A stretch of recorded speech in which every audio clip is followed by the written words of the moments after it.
Okay. Oh no, you can go on record. I've been watching that. Didn't hear that. Welcome to the Centerville City Council meeting held on March 6th at 7 p.m.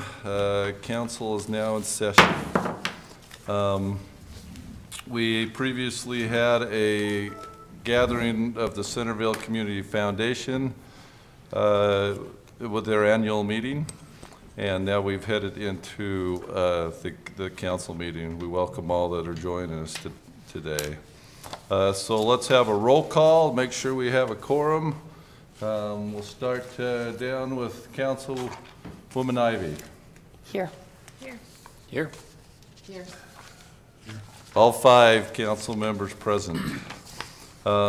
Let's move to a prayer thought from Councilman McEwen.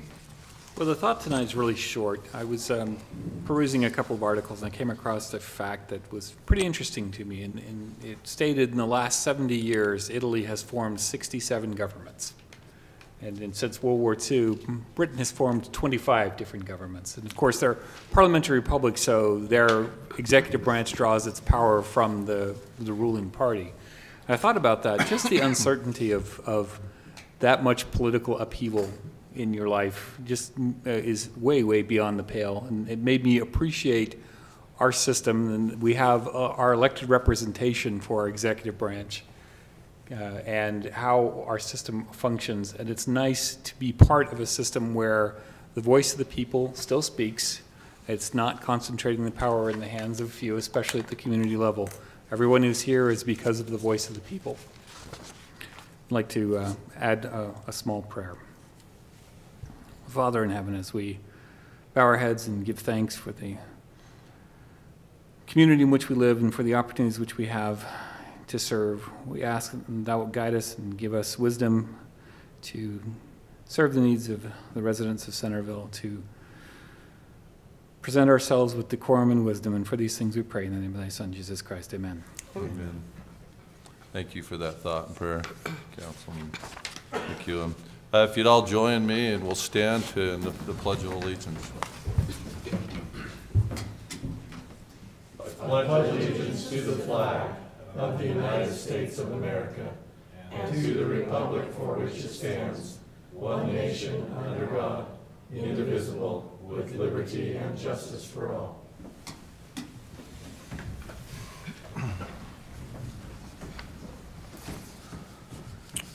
We're at the part of the agenda now where if there's an open session, any member of the public is welcome to come to the microphone to address anything that's maybe on their mind. Encourage you to keep it to a couple minutes. And it looks like we have one.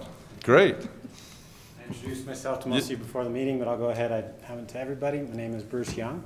I'm running for County Commissioner for Seat B, and I felt it was important to get out to the councils and introduce myself as having served two terms on the Clearfield City Council. I know it's a lot of what the county does is an extension of city services offered between animal control and some of the public safety deals that are going on. So I thought it was important to come out and start getting to know you, and I look forward to working with you in the future. So thank you.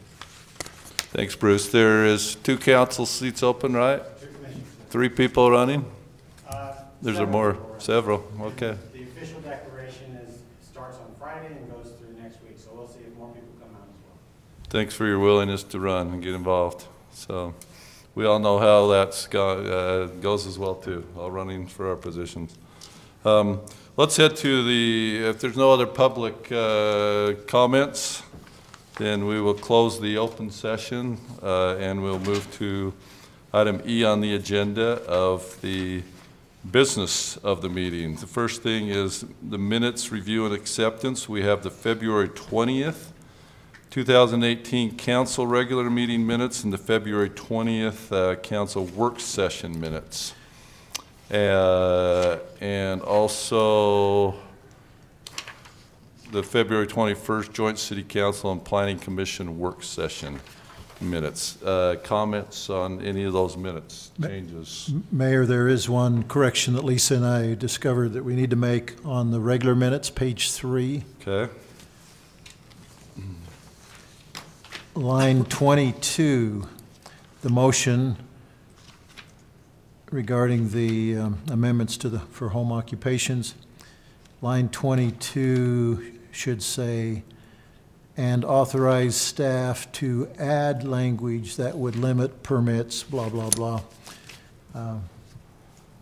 Not look into, but it was actually an amendment. It was a motion that included an amendment to the document. That's consistent with what you remember, isn't it, Council?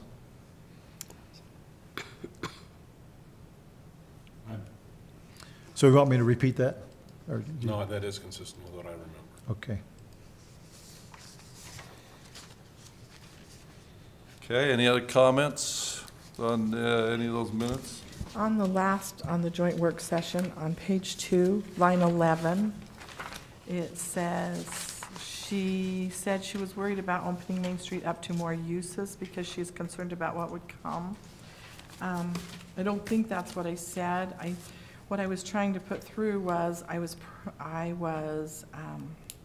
worried about property on Main Street with it being so inexpensive. I worry about what will come, because I feel like it's inexpensive right now.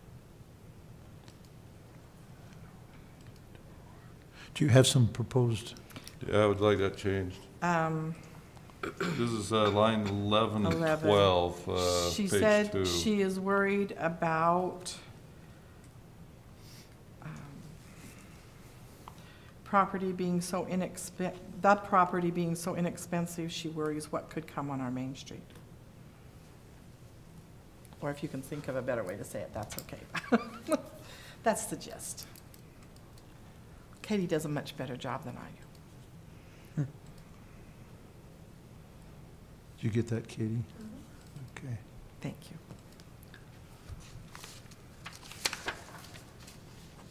Other comments on minutes? Motion to accept all 3 minutes as recorded with requested amendments. We have a motion and a second. All in favor, aye? Aye. Opposed? Great. Moving on, let's look at the summary action calendar, item 2 on the agenda. On the summary action calendar, we have approved waterline bid awards for Rigby Court subdivision and approved interlocal agreement with the UDOT for funding delineation of waters and wetlands for 1250 West Frontage Road Extension Resolution number 2018-12. Make a motion to approve the summary action calendar. We have a motion. Do we have a second? Second. We have a motion and a second. All in favor, aye? Aye. Opposed? Okay, that passes. Item 3, the Community Park Expansion Project. We have 2 parts on this. Part A is approving the interlocal agreement for the lease of the property with priority use rights between Centerville City and the South Davis Recreation District. And do you want to address that, Councilwoman Fillmore? Or do we want our city attorney? Lisa, go ahead. Okay, well, as you know, the city has been working for probably over a year with the South Davis Rec Center to see if we could come to an arrangement where they could lease some new fields, because they have that need, and we also needed some upfront funding to finish some playing fields at the community park expansion project. So this, you have before you an interlocal agreement that the Rec District Board has already approved. They approved that last week. We were very grateful for that. So it's an interlocal agreement where they would upfront $500,000 to the city so we could start building these fields this year. And then in exchange for leasing them those 2 new fields at the community park for 7 years. And we will pay them just the treasurer's rate interest on that loan. So I think it's a win-win, and if you have any questions, I'm happy to answer those, but staff's recommending you approve this interlocal agreement with Resolution 2018-11. Motion to adopt Resolution 2018-11. Second. We have a motion and a second. Should we call a roll call vote, starting with Councilwoman Meekum?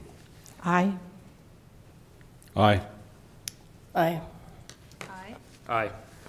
Motion passes 5-0. Item B is awarding bids for Phase 3 of Community Park Expansion Project. Steve Thacker? Yes, address and that? thank you, Mayor. And I would like to first, though, review with you the updated financial analysis and then have you make the bid awards. But I'd like to go over here so I can point to some numbers as I go through this with you.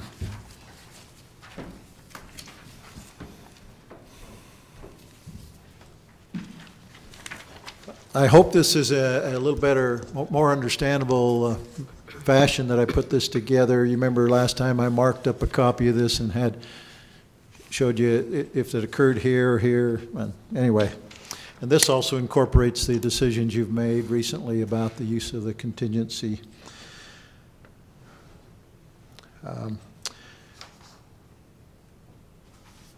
There's three things about these numbers, though, that I want to point out. Three, I would call them uncertainties or potential impacts or adjustments. Now, none of these, in my opinion, should prevent you from making the bid awards tonight to finish Phase 3. But they are some uncertainties and potential adjustments that might affect what occurs later on, or the timing of what happens later on in this sequence on this page. First of all, if you'll note as I pointed out before, scroll it up a little bit, Jake. We don't know when we're going to get the park impact fees related to the apartments. So keep that in mind. Secondly, we have the wetlands mitigation issue that I mentioned to you last time. We haven't worked through that with the Army Corps. I anticipate we'll take some funding to buy into a wetlands bank somewhere. And I'm going to guess in the neighborhood of $100,000 to $150,000. So that's not on here at all? That's not on here, so that's why I'm making note of this. Then the third uncertainty as to the timing of this is the $100,000, the RDA transfer for the imported soil that you see right here. I bring this to your attention because we received the final report from the county in the last few days of the tax increment that is to be distributed to the city, to the RDA, the redevelopment agency. Unfortunately, it's less than what we had budgeted.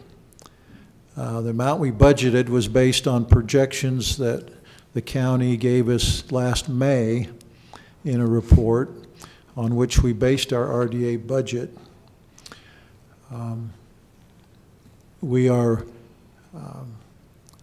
What has happened is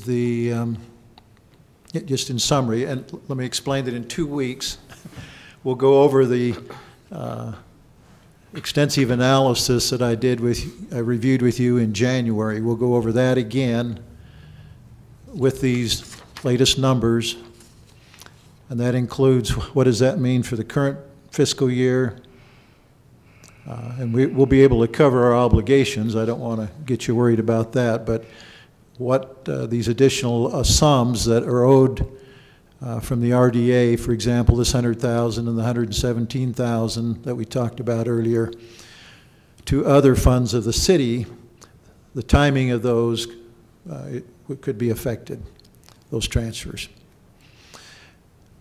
And then our projections for the future years, because of the adjustment downward this time, I think we need to adjust downward our future projections as well. In essence, what happened are two things. The certified tax rate of the various entities, the overlapping tax rates, when you taken as a whole, went down 7% because of the increased value of properties. Now, typically, over the long haul, you think of, in my experience, you see a 2 or 3% reduction in the tax rate because of increased value of the real estate that's been on the tax rolls. This past year, it's a 7% decrease. Then secondly, a large development on the west side in the Legacy Crossing project area went through an appeal process, and the value was reduced on the tax rolls from 28 million down to 16 million. That's in the Legacy Crossing project area. We will talk about that in 2 weeks as well. The owner of that project, or the developer of that project, will be here talking with you about tax increment assistance. So we'll give you the review and update on the analysis before you consider his tax increment request.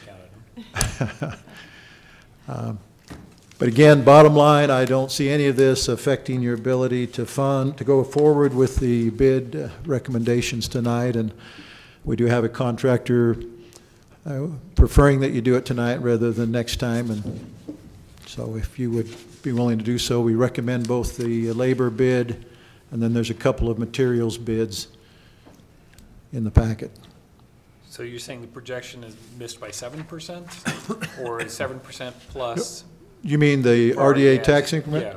Well, no, let me give you an example. In the Parish Lane Gateway area, we projected, last year when we adopted the budget, it was 1,100,000 and something thousand, and now it's 1,066,000. So it's like 85,000 less. In the Legacy Crossing area, we projected 200 and something thousand, and now is it 20 or 30,000? How much less was it? Like 20 or 30,000, I think. About 20,000, I think, less in that project area. The Bernard Creek area, down by 5,000, I think, there. So altogether, 120,000 or so off the top of my head. Yeah. Like I say, we can fund our obligations and some other things, but we need to adjust and reforecast the future and plan for how to use the funds.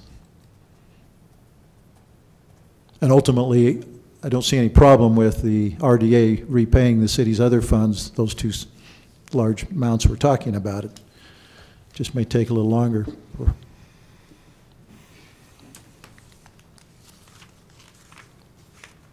Any other questions before you proceed? By the way, staff are meeting with the county assessor's office and the county clerk auditor's office next week to ask a number of questions, comparing last year's report with this year's report.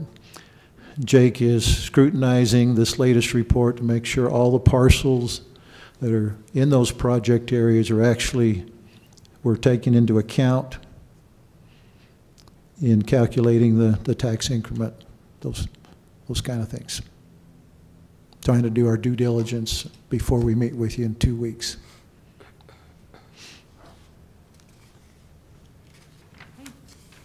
Questions? So we all have in front of us the bids, right? They're online.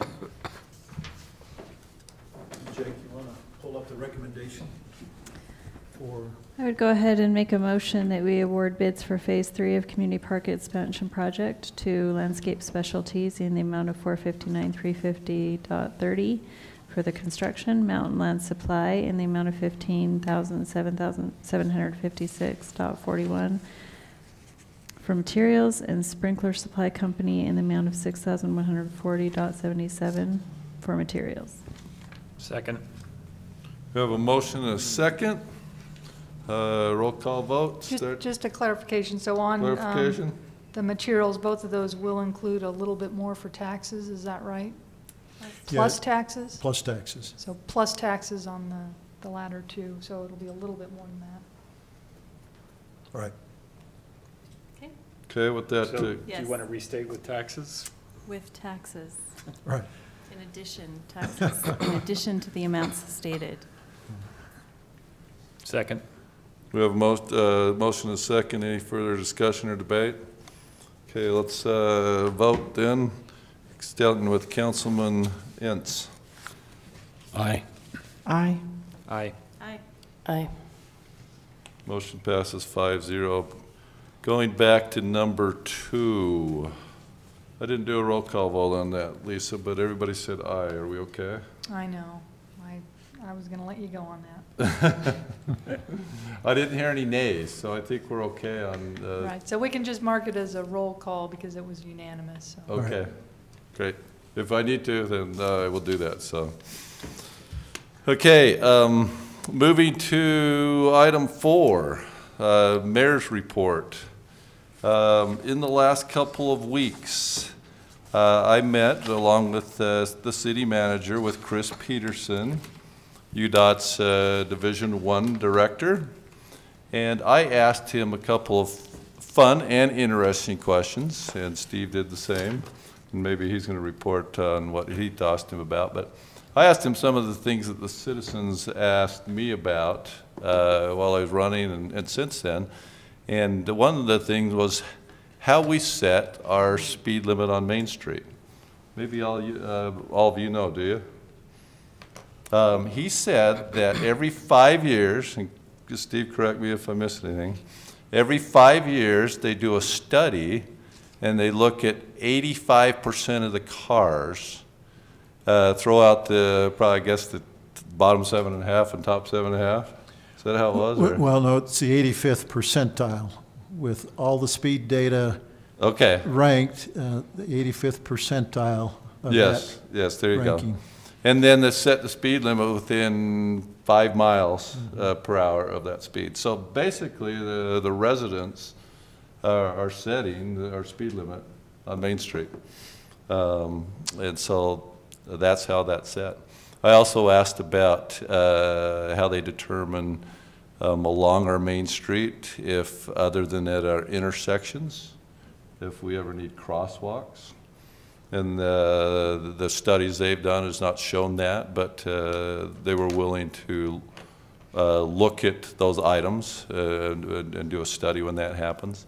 I also asked about the plan, and it's many years off, of our interchange, as far as UDOT rebuilding the interchange. And we were out at 2024 on that or something? I think he said about, what, 10 to 15 years? Yeah, maybe it's further out even, yeah. 20, so early 2030s. And then, so that's, it was, I thought it was a very productive meeting. I thought he was very helpful. Steve asked some of the questions that I think a couple of you had brought up with him as well too. And then also during that time, I've met with, in my weekly meeting last week, I met with our city manager and Jake afterwards about our operational metrics. First time I had really studied those operational metrics and looked at those and how we do our measurements in the various departments. And I know that that's something that you've discussed a lot in the past. And would love your input, whether it be tonight or some other time, on what you as council members like or dislike about those operational metrics and where we can improve those. And then I think Steve's going to talk about that a little bit further tonight.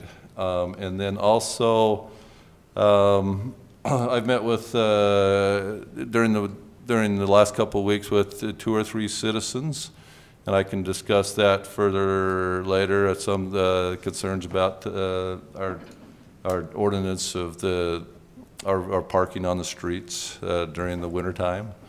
And then also, and I think you're all aware of this because you sent an email out today that we discussed this in a work session as well too, that the Fire City property, we still have a local business that's interested in purchasing that as well too. So those are some of the things that I've had going on in the last couple of weeks that I wanted to report to you that I thought you might find interesting.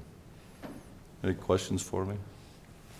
To add to your report regarding UDOT mayor, Yes. the council might be interested to know that Mr. Peterson said that the micro surface overlay project that was intended to be for this year will not occur until next year. Next spring, summer. The reason I mention that to you is because one of the decisions we need to make before then is our bike lanes. They want us to incorporate the specification for the bike lanes in that project. So I've sent an email at Chris Peterson's suggestion to specific staff members there to ask them, okay, when do you need these decisions made by? So that we have a target to work for our Trails Committee to review that and make recommendations. Okay, you want me to go on with my report, Mayor? Yeah, that's my report. And so thanks for listening, and we'll turn it over to the city manager's report. Staff is recommending that we have the public hearing for the Pages Lane General Plan Amendment on March 21st. That's your next council meeting, which you'll remember is now on Wednesday, the 21st, not Tuesday. Corey has drafted some language that he thinks it represents your direction from the last discussion that you had, and we will send out mailed notices to the property owners within the site. And of course, we'll do the other required posting of this as well. Any reason you don't want to go forward with this on March 21st? Okay. We will I would have liked to have seen it before a public hearing. Well, Of course, with my stated position that I'm not going to vote on anything the night of a public hearing, maybe I don't need to. But to me, that's a little faster than I would like. I don't know what others think.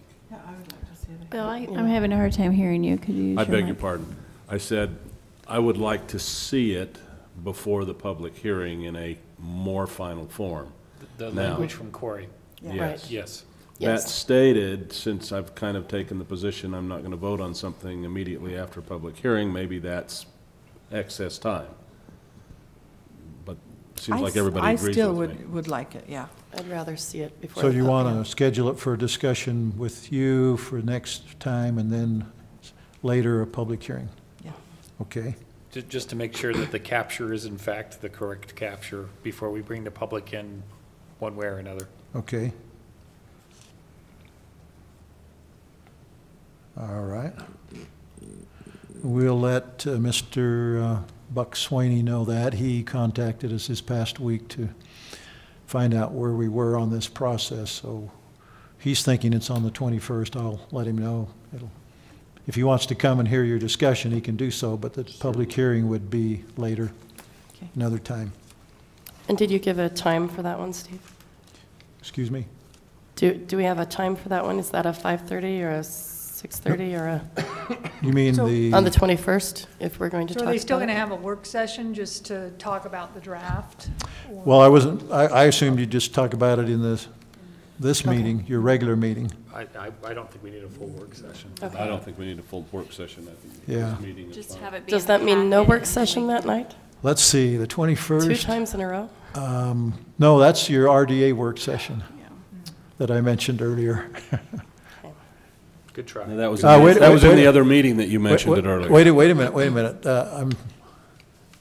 I think we may have to have the RDA after the council meeting. There's something else. Your that- RDA work meeting that we talked about, Steve, when you and I met this morning, Yeah. after council. Because, Unless you guys want to give me a pass and says I don't need to go to the COG meeting at 5. That That's was why it. we talked about it, because there was a monthly council governments meeting. I think you ought to give him a pass, and so that he can, So, we can do the RDA work session before. Yeah, I think we can Before is handle that. better. so, and I'm fine with that. Meeting anyway. What's that, Tammy? It's going to be a long meeting anyway, because we bumped a lot of things from tonight to next time, right? We did. So that was the big reason. I don't want to be, if it's better at 5:30 for everybody else, I don't want to be the hang up on it, so. Is that what, should we go for 5:30 then? Yeah. Okay. Do we need that? Oh, that's for the RDA. Do we need that full time, do you think? I think you should, because, yeah, so that you can, yeah, we need to talk about, you know, the years to come, not only the current situation, but the years to come. And you have this tax increment request that you'll want to discuss. That will take some time. That's true. Okay. So that's 5:30. Right. Okay, so that's the next item. B, so go on to C. The Trails Committee is preparing for this open house on the 13th. We've advertised it with the insert.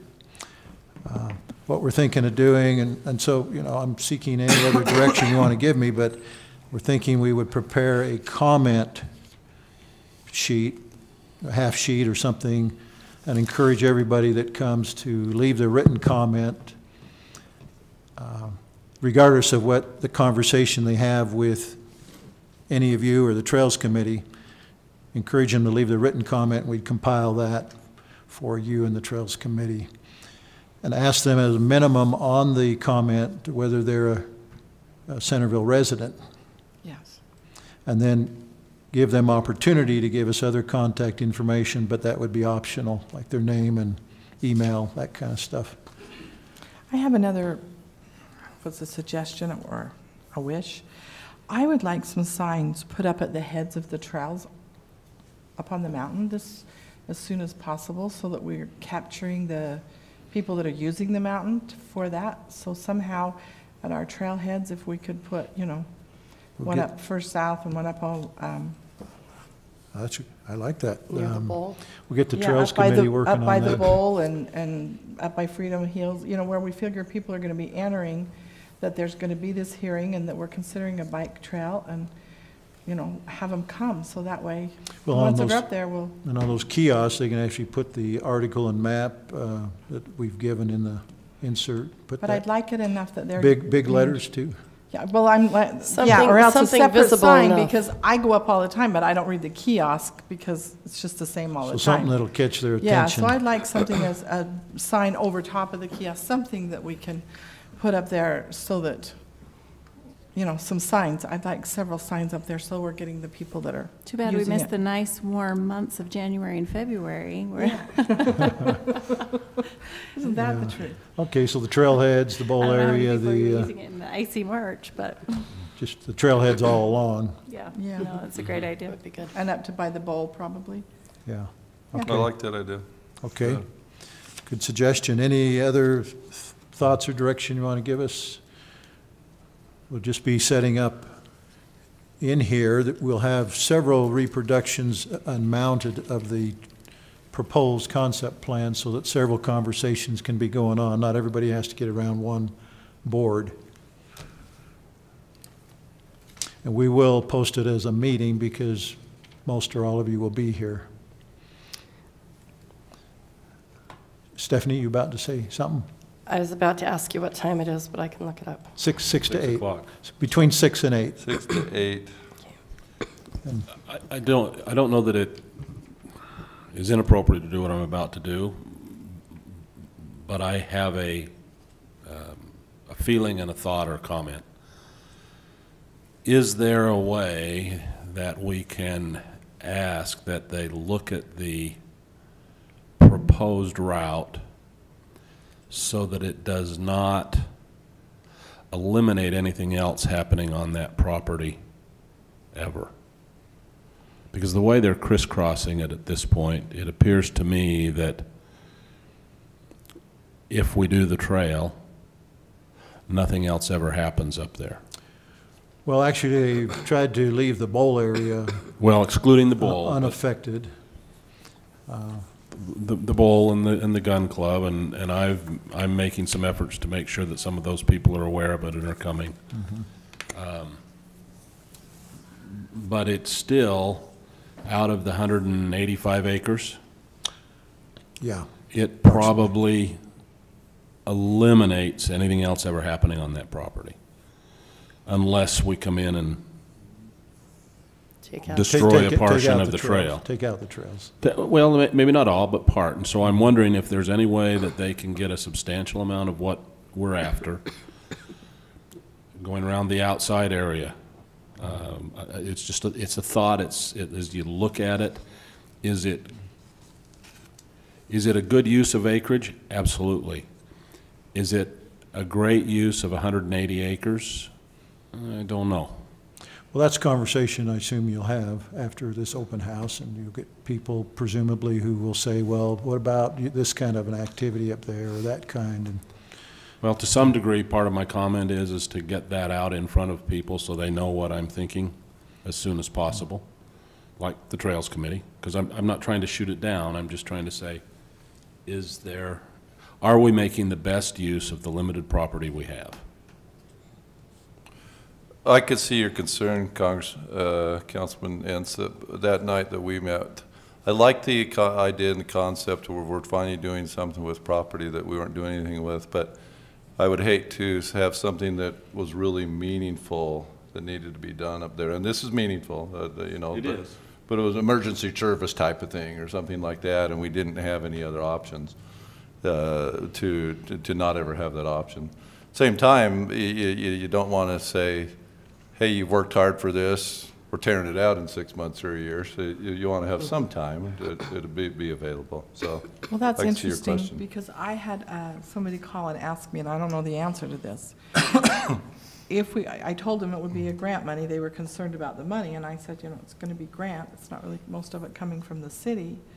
But then they said, would it be like Island View Park? If we take that bike trail out, do we have to pay that money back? That's a good question. That's a good question. well, Yeah. yeah, I don't know. Won't be Land and Water Conservation Fund money, which in my experience is the the hardest, has the toughest rules. That's the kind of money that is being sought for Island View Park. But usually grant projects will have some time frame. You might find that out for the open house, just because I think that may be a question that we're asked. And that does lead directly back into Bill's question, as if it is the appropriate use, or if there are future uses, how long is it hands off? So I support finding out that answer. Well, it's kind of like the bowl. You know, there are people, primarily young people, but a number of adults who feel that that is dedicated property as a riding area for off-road vehicles. Kind of a prescriptive right approach. Right. Yeah. Grandfathered in. And once it's in, and we should respect it. And I agree, but I'm just saying, is there another way to put together what they're doing and preserve some ability to use that property? And I don't know the answer, but that's the question that I'm at least inclined to ask. Well, I hope we get more people than I'm for or I'm against. I would like to hear some alternate uses as well. But sad experience on these open houses so far has been you've got the boosters and then one or two people who wander in thinking they were a bunch of cookies that came with it. Well, I wonder if, a thought that I had is I wonder if on the comment papers that we make up, if we pose the question, if not a mountain bike trail, what would you like to see on our hillside? That's a good question. Yeah, because, I mean, I understand what you're saying, Councilman Ince, but it's kind of this open-ended, what if something someday comes and we have a mountainside that hasn't been, you know, fully utilized, and this is a way to utilize it, yet respect and reserve the open space that it is. And so it's a valid question, but let's ask people to participate in giving us the answer to what those possibilities might be. Then we can have a more legitimate weighing out of options as a council. good suggestion. Yeah, we'll incorporate something like that in the comment card. Yeah, I like that, Councilwoman Fillmore. Okay. The next item, D, is just a reminder that we have the operational metrics. Encourage you to look at them from time to time. We have put the fourth quarter of 2017 on there, on the website. If you can look at it at your convenience. I'd like to, as I said to my presentation, if you have input for me, I suggested a couple of things to Jake that I'd like to see on it, but all of you've dealt with it a lot longer and could see good and bad about it, so. Yeah, it'd just be helpful to me. It's an evolving initiative.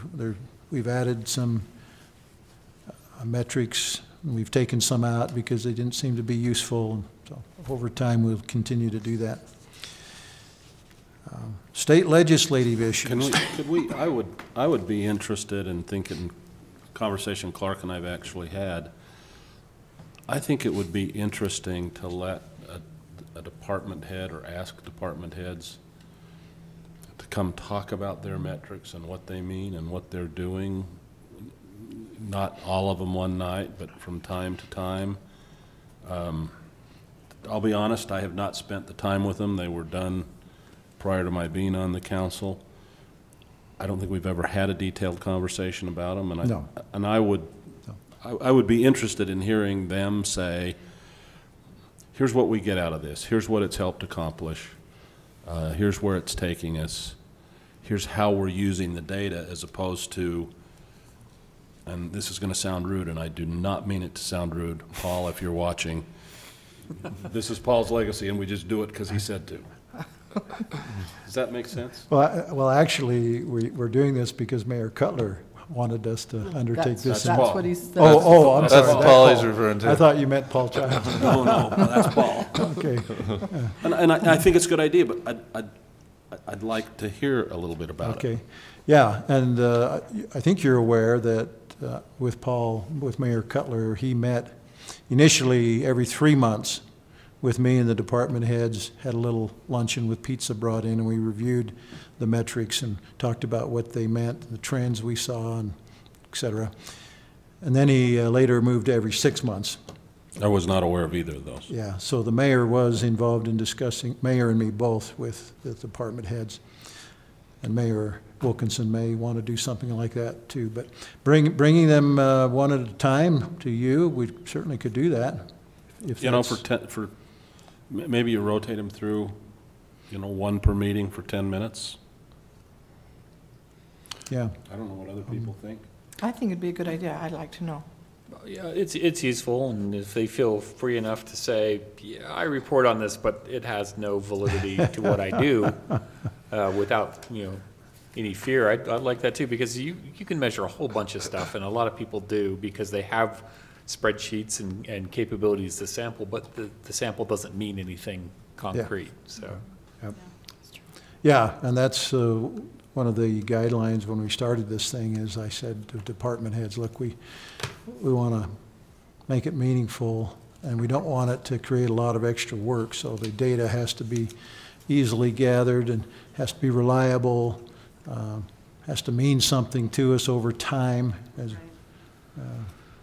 So yeah. Well, and as part of that process, the only comment I'd have on it is just going back and asking the question, am I sampling the right value? I attended a conference on Six Sigma several years ago, and we had a presenter from Delta Airlines who was so happy that they were Six Sigma because they had 7 million flight miles sampled that there were no accidents in. And I said, how many landings and takeoffs was that? He says, I have no idea. No relationship there. Yeah, the relationship I care about is what mile I crash on.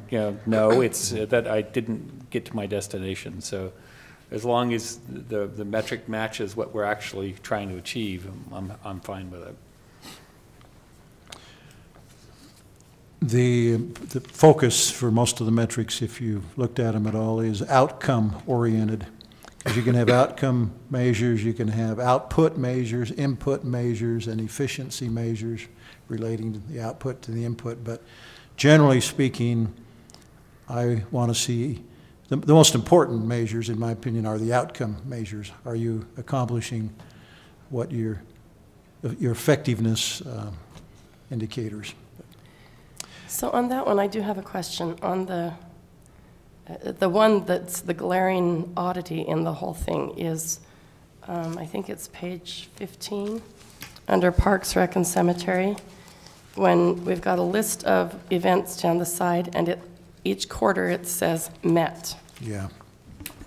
What's the point of that? That one is an indicator for Bruce and his crew, whether or not there are any issues with one of those events, getting things set up, being late, missing something. So It's kind of like the first page with the mowed water. over a sprinkler line and had to redo something, then it would say something other than met? Is that? No, I think your point's a good one, Stephanie. This is, It is kind of pointless. That one is kind of pointless. Okay. It just seems funny since all the rest of them are numbers. yeah, So, right, right.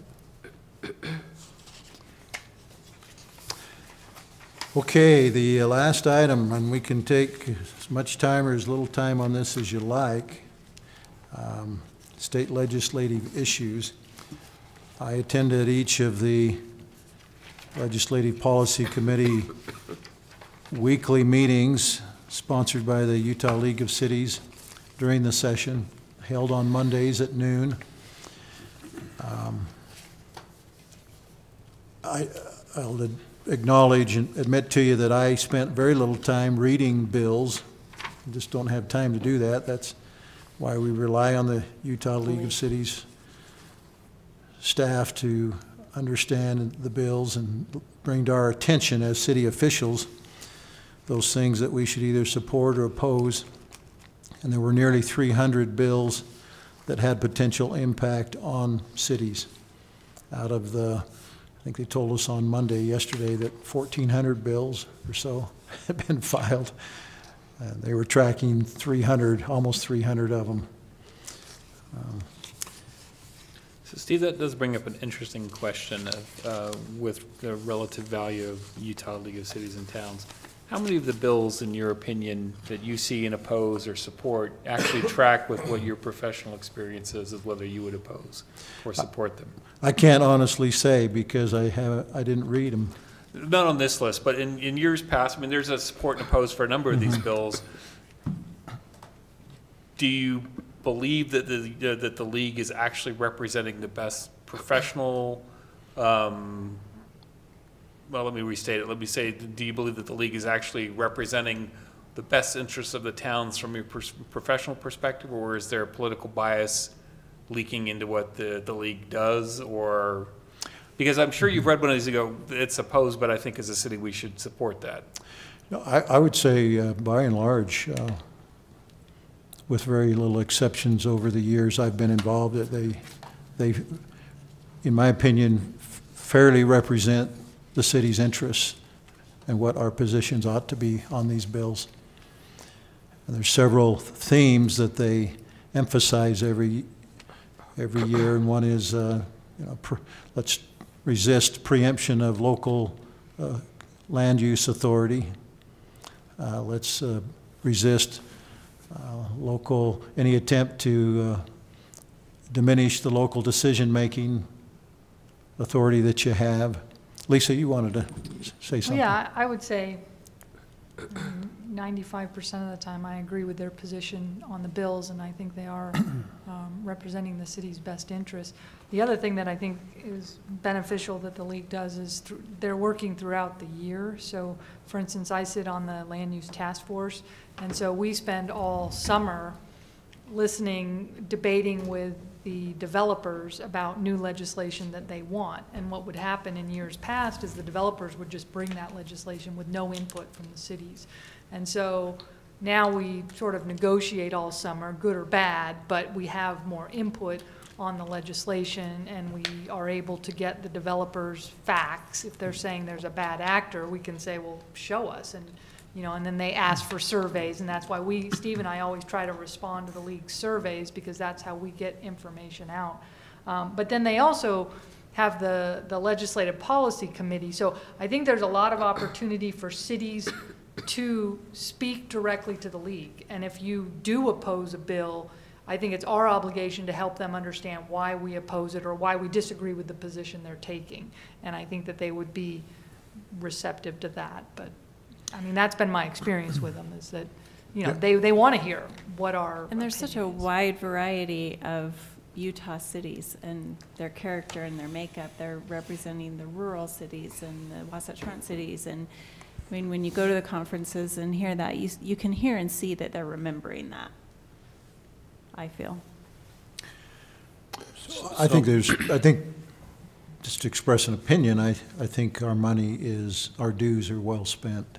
We get good value for our. What are our dues? They're about $10,000. Okay. But when you think about what they're doing so that we don't have to have our own lobbyist and spend staff time digging into things, and the training they put on as well is part of that. But I think it's a good organization, and there's real value for us to participate.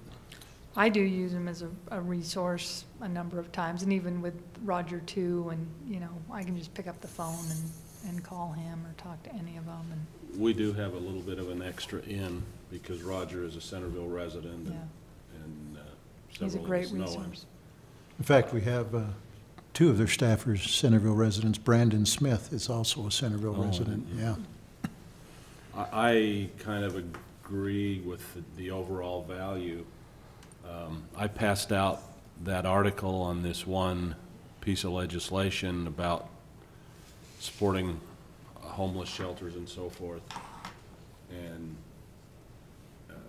Stephanie kind of expressed dissatisfaction because the league had been silent on it. As I've thought about her comment and about the situation, the league was probably in a darned if you do, darned if you don't situation because they've got big members, they've got small members, and this is a very charged issue and a difficult one. It is. I think the damage of the one that the House passed is the way that they formulate how much each city gets to pay, because it's based on the affordable housing statewide. So as the state increases in population and increases in affordable housing, there's no way that Centerville can ever keep up. We don't have enough land. Even if we started demoing neighborhoods to put in affordable housing, we can't keep up with that. Well, we can't put in affordable housing because no matter what you build in Centerville, it's not affordable housing. Right. So the formula that's attached to this bill is really, really bad for us. Yeah, let me make this clear. The league actually officially took a position of opposing both the House bill and the Senate bill.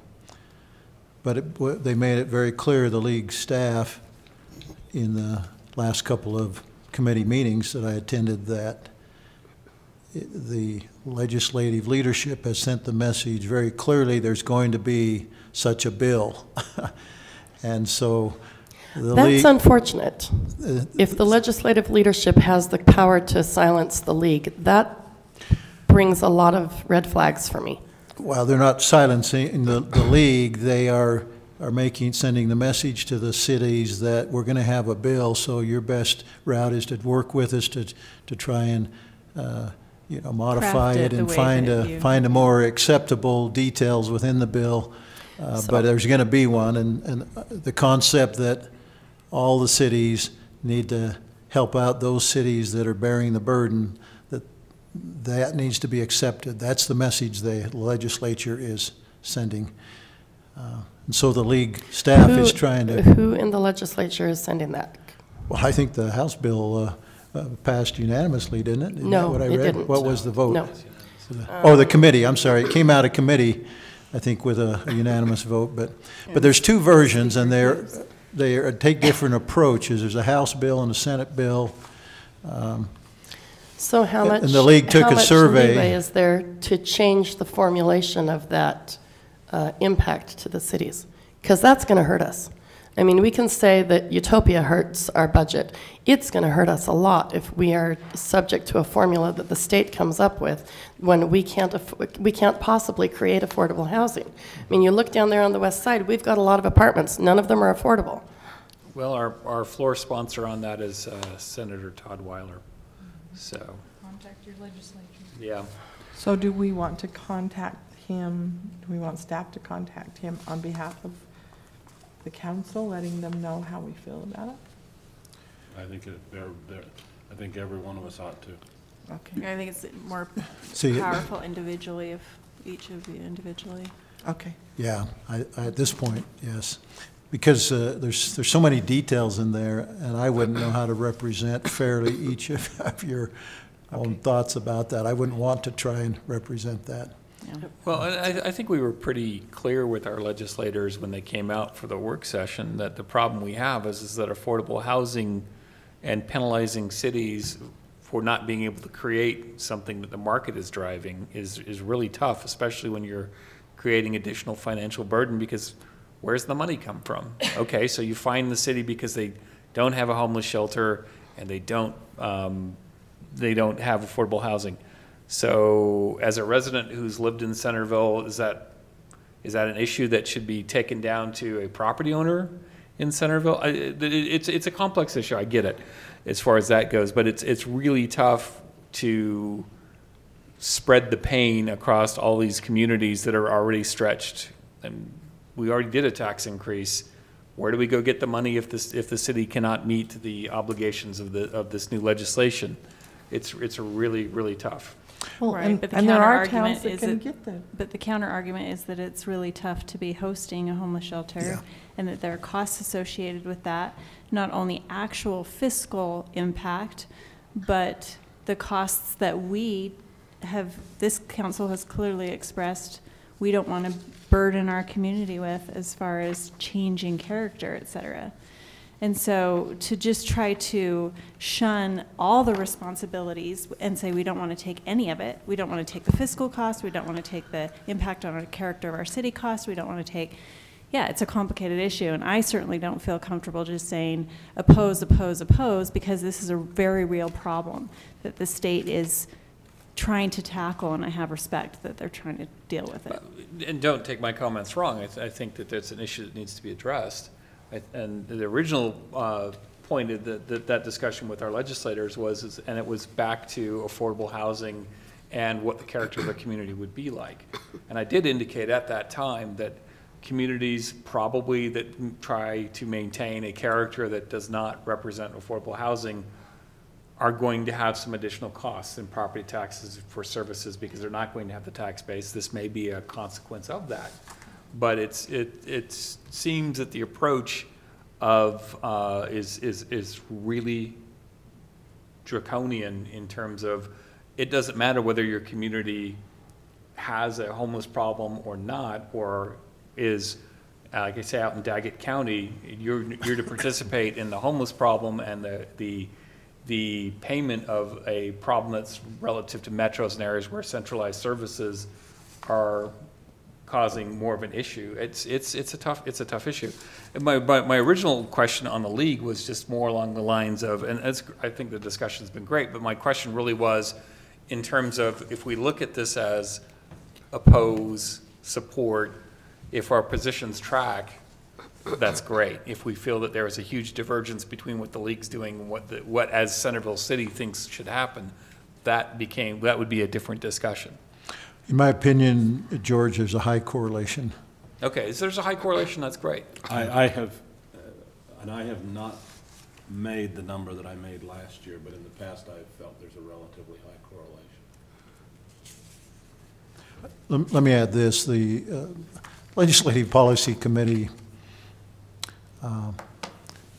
recommended that the staff, the league staff, seek to try to convince the legislature that, look, fund it out of state revenues. Help these cities that are carrying the burden out of state revenues, because that's also coming from all of your residents.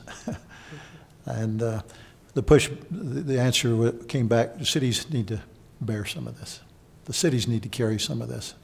So anyway, it's been an interesting thing to follow and witness. It's certainly a new era with this approach. Well, it's from my perspective, a scary entry into the, well, what else can we find cities that don't do what the state wants them to do? Why have cities at that point? This, if you couch it in the terms of the polarization of the homeless issue, and then you turn into, well, the Wasatch Front doesn't have enough housing, let's increase the fines on those who don't have affordable housing for other reasons other than homelessness. It's just, you just unwind the point of having cities. And so I think personally, I think the state's taking the wrong approach, issue irrespective of the homeless issue, of saying we are going to control the cities through a fine structure to do what we ask them to do. I agree. So I'm just going to. And in that regard, we track. I'm totally in line with you on that. I'm going to just see if you want to ask about anything else. And if not, we can. We had to make it at least past 8. There would be something wrong. Okay. Couldn't meet our goal, so Okay. thanks, George. I think that completes my report, Mayor. I did attach a couple of documents today, but let me give you this caveat. Even as they handed this out yesterday, they said some of this has already changed. That's what happens in the last week of the Yeah, legislature. it just goes so fast, it's Yeah. unbelievable. All right. Thank you for your report.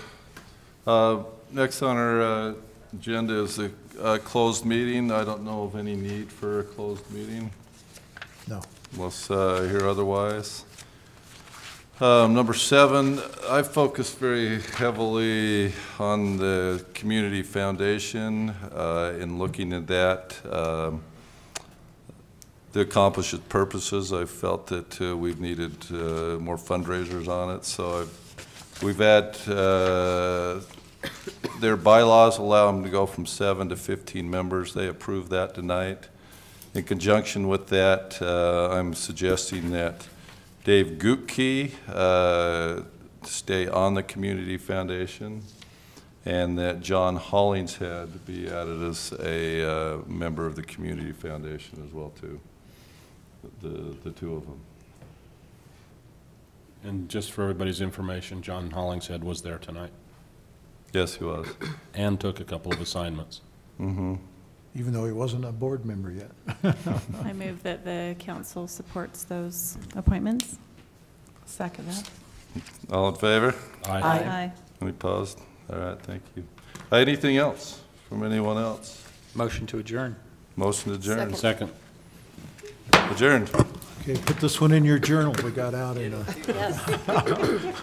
Yeah, that needs to go in the minutes.